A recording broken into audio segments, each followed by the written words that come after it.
Hello, my name is Chelsea Whitfield, and this is my poster on the NELS 88, or the National Education Longitudinal Study of 1988. This study surveyed students' report on their school, work, home experiences, educational resources and support, the role in education of parents and peers, neighborhood characteristics, educational and occupational aspirations, and other student perceptions in students in high school and college. The variables I ran in the SPSS software were the overall math proficiency exam scores, the number of hours a student watches TV, the student's sex, and the percent of a student in school who receives free lunch. The dependent variable, which is the math exam scores, shows the different levels a student could score on a math proficiency exam. The students could have tested a score of 0, below level 1 but not level 2 or 3, and level 1 and 2 but not 3. Most students scored below level 1 with a percentage of 34.4. 12.8% scored a 0. As you can see, not many students score a 0 on the math proficiency exam.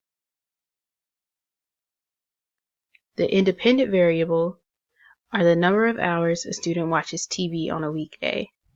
Many students responded to the survey that they mostly watch TV for 2 to 3 hours a day, with 22.5%.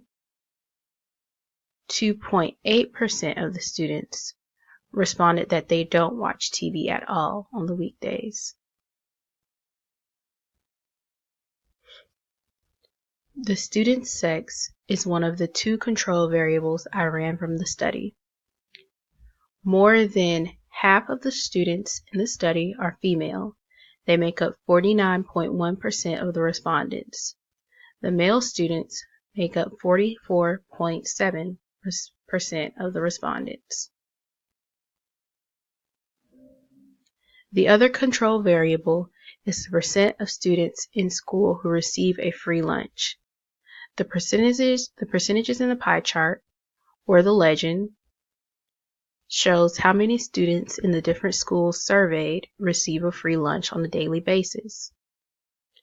11 to 20% had the highest percentage with 22.3.